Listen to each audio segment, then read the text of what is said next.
I am Johnny Ray, and this is 5 Hour Recovery. 4 addicts from addicts. Real, raw, unedited, We're unprepared rocking. testimonies of stories about people who have gone through addiction themselves or have experienced addiction through other views in other lives. What, you don't like that we're rocking back and forth? Well, won't it make people crazy? I don't care. That's why it's supposed to be real. With me today is I don't want to do the start over. my mother. There's no starting over. Yes, they're No, starting there's no starting over. over. Okay. With me today is my mother. With my mom, so the last 20 years of my addiction, she has been there through the entire thing. I've probably betrayed my mother more than anybody. I've gone through a lot of really bad things in my addiction, and through it all, she loved me, and she tried to tough it out with me for as long as she possibly could. She went to great lengths and efforts to try to help me without really knowing how to help me. She thought the easiest way to get me through it was just to love me and be there for me, and it didn't work. It was difficult for our family, and it was difficult for her. So she agreed to do this video. Are you crying already? Don't cry already. So without, I didn't even get any Kleenex yet. I can go get We shouldn't Kleenex. rock because people. It's gonna make them dizzy. I think it makes a whole new aspect of the screen. Okay, that good. made- Okay. So, Mom, Mhm. tell me, how did my addiction affect you? Well, the first thing that you do is you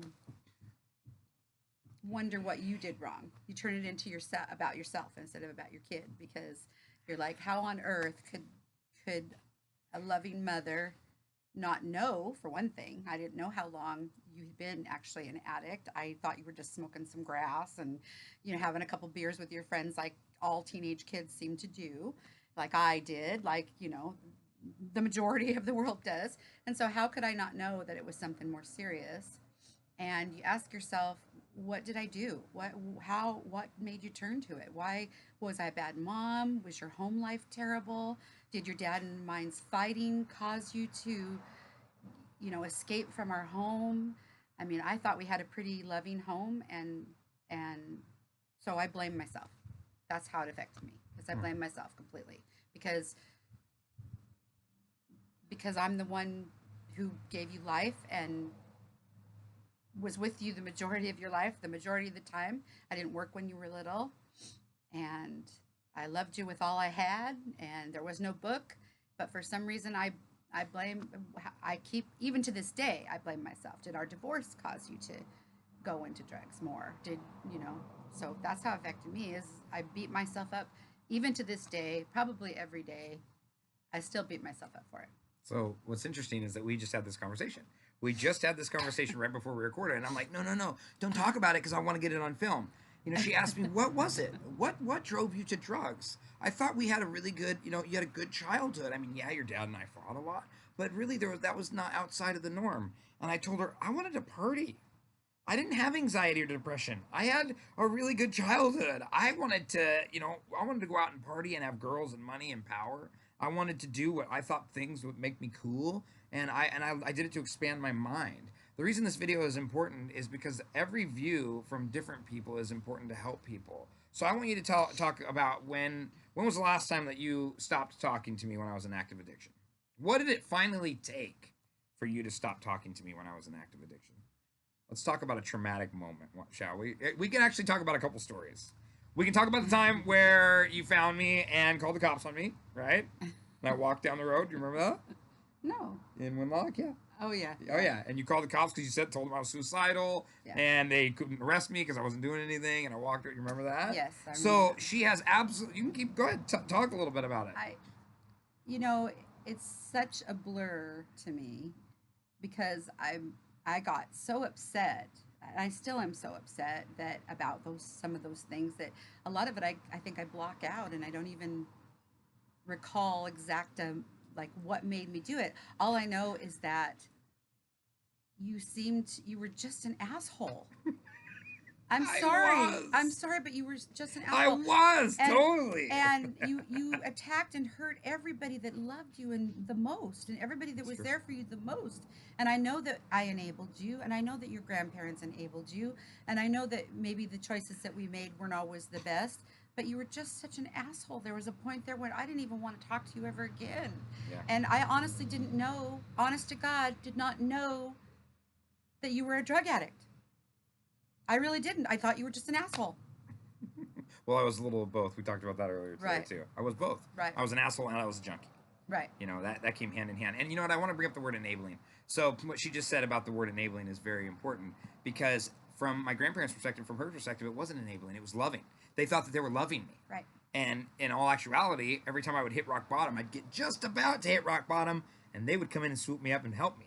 They'd Feed come in you. and fix me. They'd give me money. Food, Place to a place live, to live. houses, cars. They gave me cars. I mean, everything. And every single time I just about get to my rock bottom, they'd give me something that would get me back on top, and I would go right back out to drugs. We didn't know what to do. Yeah. But I'm sorry as a mother, and I know that I've read stories. I've watched that show Intervention. I've heard from other families. You have to let them go, and you have to just. But as a mother, your kid's sleeping in a car. It's 32 degrees or lower outside. He has no food, no money, and he's in a car by himself. What am I supposed to do but drive to the parking lot that he's camped out in and give him food and give him money? And he cusses me out and calls me names and tells me it's none of my business how he's living his life. And I drive away every time crying, and I come home and I cry for hours, and I can't sleep, and I'm worried, where is he and what do I do? But he's my baby. I still look at him, even though he's a man, as my baby. And how can I allow my baby to be out in the world with nothing, nothing and nobody? And to this day, that's it gives me nightmares. Like his last show, Nightmares. He thinks he has nightmares. I've had nightmares. What was the song you used to sing to me when I was a kid? Oh, it was a Carpenter song. We would rock in the rocking chair just like we're doing now. On the day that you were born, the angels got together. And just, that's all. That's it? Yeah, well, I'm not going to sing. I have a terrible voice. So there were multiple times that I was homeless. Multiple times I lived in cars. I've lost everything multiple times. He's worked double shifts at jobs for 8 hours. Called them double shifts. He called them double shifts. Yeah, made the family believe all sorts of stuff about I'll me. tell you, he lived here once with us for There you go. Go about into a 6 story. months. There you Okay. go. And again, I thought he was just smoking some weed. I had no idea he was using the hard meth and things like that. But I couldn't understand why he was always tired all the time. What the hell is wrong with this kid? I'd come home from working my 8 hours a day, and he'd be in bed at 5 o'clock or 6 o'clock at night. And he'd say, Mom, I worked a double today. And I'm like, you did? You worked a double? Yeah, I worked 8 hours. 8 hours is my double. And I'm like, what? And his heat is cranked up in the bedroom to about 100. And he cooked every piece of chicken that we had in the house in a frying pan. And there was barbecue splatter all over the wall. And he just was an ass. So and they that- moved me in to that- try to get to take me off the streets. You know, they But gave me a that's- chance to start over, and I just abused it. I but that- totally took advantage of it. That was the breaking point. We kicked him out that day. I told him, I said, you will have your shit packed and you will be out of this house today. And he said, no, I'll come out. I'll move out this weekend, Mom. And I said, nope, when I get home from work, you better be gone. And he was, and I cried and cried I moved into a trap house and cried. for a long time after that. But that was my, that was, You that- should have. that was the- I commend you for it. I think that was the last time that I kind of washed my hands of him. Mhm. But even then, I drove around, got the phone calls from the hospital that you're passing a kidney stone, Mhm. and I went running. Even though it was an hour away from you, Mhm. I still always went running. And he always knew I would. And that probably was bad, right? Come on, Al. Come out here. Isn't our time up yet? No, this is live. Okay, Al, sit down. I want to talk about our Look experience. what he has on. It. Oh my God! Please sit down. It doesn't matter. Let me go change my clothes. He's working. So again, hi, I'm Johnny Hi. Ray. This is Foraddictsfromaddicts. I'm not gonna do the whole intro. This is Alan. This is my mom's husband, who I love dearly. He has also seen me gone through the ringer. Why don't you share a little bit about some of our history in my addiction? Well, we've had a lot of good times. Well, I don't know. I mean, it's kind of like hard. It's hard to say, where to start. I mean, there was a lot of deceit and anger, and on both ends, and a lot of not being able to, trust Johnny and believe what he said, and he was really good at manipulating people to get things that he wanted and make you believe what inside you really wanted to believe. And Alan would even tell me, Bren, come on, he's lying to you. And I'm like, no, he's not. But anyway, we love Johnny, and I am really glad that he is on the right path, right direction. and doing well, and he's been clean, sober, found a way to better himself and a way to try to help better other people. And everything about that is positive. So I really can't say anything bad unless I really think hard. No, I'm just kidding. But anyway, that's all I got to say. I'm not into video stuff. It's just not my I know, thing. but look at how you just jumped. Everybody always says that until the video starts, and then everybody's like, And I like that you wore such a nice outfit. I love it. You're a working man. This Kenny. is live. It's supposed to be kind of chaos. Kenny. So let's talk about that too. Let's talk about your wedding day since. Oh God. Let's talk about that. That's fun. Okay, that is fun. So that was another time. That was before we kicked you out and all that, of course. Yeah, this was long. This is well before I lived with you. Well, guys. 13 years ago. Yeah, 13 years. We decided to get married in our backyard, and we decided to have Alan's kids and my kids in the wedding. Mm-hmm. And Johnny was, the groomsman for Alan's side, and the day of rehearsal, he comes in, and he's my brother again, Dwayne, who didn't know that he was an addict. None of us knew he was an addict, honest to God. We just thought he was an asshole. And he mixed him a bunch of drinks. And Johnny didn't just have one drink. He drank and drank and drank and drank. And he probably was loaded too. Oh, yeah. I was doing math. And he comes into the living room and he puts his foot up on my couch with his dirty, nasty shoe on. And I said, Johnny, please don't put your foot on the couch. And he said, I'll put my effing foot any effing where I want to. And I just looked at him like, what? This is the day before my wedding? And this is how you're acting? Oh, that was the day of. Yeah, because I mowed the grass. And that's right. my feet That's were all right. muddy. That's Yeah, right. yeah, yeah. Yeah. And my husband, being new but protective of me, took Johnny by the arm and said, you're not going to upset your mom on her wedding day. You're going to go outside. And Johnny, being 5 foot, what are you? 4 in heels. And Alan being 6'1", Johnny looks up at him and says, I'll smoke you like a doobie. You like a joint. I'll smoke you up and roll you up and smoke you like a joint, is what I said. And I thought that there was going to be a fist fight in my living room the day of my wedding. Because my son was acting like such an ass. Sorry, that's terrible. And then I'm shaking and I'm crying, and I thought Johnny was going to leave, and I thought Alan was going to leave and say, I'm not marrying into this shit. So, yeah, we've had that was a fun time. Right. No, so the reason these are important, so I'll get a little psychology on you for a minute. So there's this thing called euphoric recall. And euphoric recall is like you making light of the situations that you've done in your past in addiction to like kind of make it humorous. And psychologists and psychiatrists, they recommend you not do that. They think that you shouldn't find joy in your past experiences, in your past stories, even because they cause so much damage. It's called euphoric recall. Well, I don't agree with that. I don't either. And the reason is because it defines who we are. I mean, it was not good. I hated that I did that. Do I regret it? No, because I'm here today. Do I feel bad about hurting my mother on her wedding day? Oh my gosh, I feel horrible about it. These are situations. The reason we're talking about this stuff is because you might be a parent out there with a kid who's an addict. You're supposed to see this video and go, wow, my son is an asshole. Maybe he is doing drugs. Maybe he's stealing from me. Maybe he's betraying everything. It's a possibility. That's why we're doing this video. Is we're just here to share a little bit about our stories. Let's talk about Wendy's wedding. What about what happened there? You remember that? What part? There were so many awful parts. What other awful parts do you remember? Well, you were loaded, or you were drunk. But again, I thought it was just alcohol, and you're impatient and nasty and mean and cussing your sister out and running amok and just you stole what did you steal? You stole the just married sign off Chris's car. I did. Yeah. And you were supposed to be helping your sister do some stuff, and you were just more worried about being, so messed up. Mm-hmm. Okay, so we're only in 14 minutes now. We're supposed to make this 45 minutes long. 45 minutes? Yeah. Oh my God. Okay. I don't know. All I know now is that you can talk for as long as you want. It doesn't matter. I'm a little. It's been really rough the past couple of years because for the last 15 years since we got a divorce, I have kind of felt like I'm a single parent, and I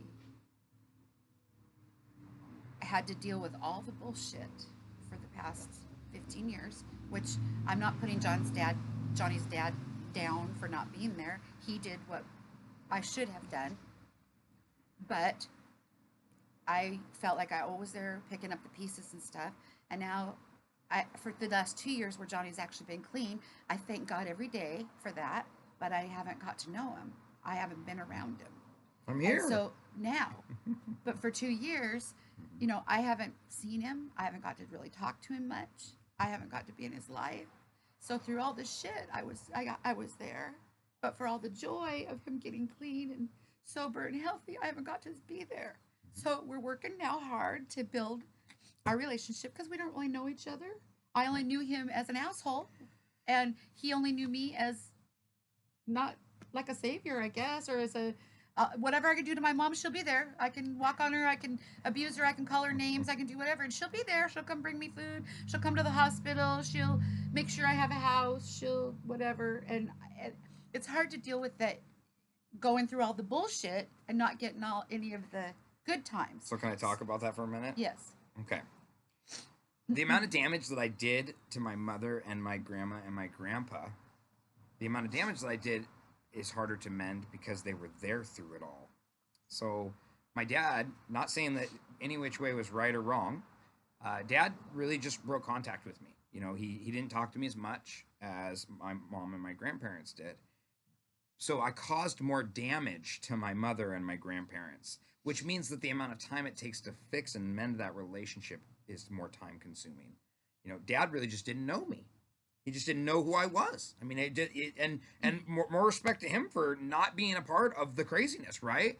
But you guys did. You guys watched it. You guys suffered through it. So the mending of our relationship is going to take more time. That just makes sense. Yeah. You know, even now, over 2 years clean, I am still working on relationships with my family members. I am still working my way back into their lives, but I can't expect them to just welcome me with open arms. They still have their hesitations. I mean, I was a liar more than I was an addict. I lied about everything. Even if I didn't need to lie about it, I lied about it. Yeah. So really, they were around for it all, but they don't know who I am either. But all they know is that I'm damaged. They know that I'm dark. They know that I have secrets. They know that I've lied and stolen and betrayed. So their image of me is that. So that's all they know is like, oh my gosh. Whereas Dad, he just didn't know I existed. I mean, he was just like, man, that's not my son. I'm not going to be a part of that lifestyle. I'm not going to condone that behavior. I'm not going to be there for it. So it is difficult. And the reason we're doing this video is to show that I'm working on relationships with my family. But it's work. You get out of it what you put into it. This mending a relationship with my mother is extremely important to me. I love my mom, and I've burned her on so many occasions. I've betrayed her and hurt her in ways I can never fix. I can just try to work on myself now. I can try to be a better person now. I wake up every single day and I work on my positivity. How am I going to help the world? What am I going to do to change it? How am I going to be a better person to society? And with my mom, I'm working on that. I think we're doing okay. We're doing really good. It's just like I told Johnny the other day when he got here, because he spent the whole weekend with me, which I'm so thankful for. Even our house is torn apart and all that. He's been a wonderful, it's wonderful to have him home. Well, he's connected again. Like, he used to talk stuff that was so bizarre. He was like on another planet. I mean, he'd say something, it would be so bizarre. You'd just stare at him like, what? I mean, he was like a creature, not a person. You were. I mean, I was. Bizarre shit. You know, remember I used to write down on paper, and he you'd be like, he came from aliens. He said he came from aliens, and he said, I just thought he was a weird kid, you know, again. And now, like, listening to his intelligent talk and on these videos and how he talks to other recovering people, his brain is connected again. He's wired. He's intelligent. His age, his mentality is caught up with his age. For a while he's been like 7. Well, you have been kind of like. I've been 7 years old for the last 30 years. Well, it's true though. You know, now it feels like his wires are finally connected and he's actually making sense, and it's good sense. And I'm really proud of how far he's become. And you know what? I'd go through every bit of it again to get to this point. And I mean that from my soul. I'd go through it all 10 times over just to have you back and have you be the man that you are. Because I'm really proud of you. I think you're smart. I love that you're helping people. You are better than I could ever be, and more giving, more loving. And I'm really proud of that. And I'm just glad to have you back and alive. For God's sakes, there was a time where you were gray and you had no eyelashes and you had scars all over your arms. And you weighed like barely 100 pounds. And I thought you were going to die so many times. Every time, sometimes I'd see you. And I swear it was the last time I ever saw you. I thought it would be. It was horrible. So I'd go through all of that again just to see the man before me now. And I mean that. And I love you. Love you too. Thank you for watching. It's too long. I'm Johnny Ray. This is my mom, Brenda Panage. Yes. This is another episode of 4 Addicts from Addicts. If you want to share your testimony with me, you can email me at 4addictsfromaddicts@gmail.com. You can find me on all social media platforms, 5 Hour Recovery on Twitter, on Facebook, on, let's see, what's the other one? Instagram, on YouTube. Watch my videos, subscribe, maybe add a comment below and let me know what you think. Like I said, your story matters. Your story can help change lives. That's why we do this. So maybe somebody can hear something that they can relate to, and it can maybe help mend the relationship between son and mother. That's what we do. We work on ourselves. We transform. We take the knowledge that we've learned, and we try to grow from it. And so I just want to say thank you for watching, and thanks, Mom, for your testimony. Thank you for coming back to me. No worries. Love you, Mom. I love you too. All right. Bye, everyone. Say goodbye. Bye. Oh, my God.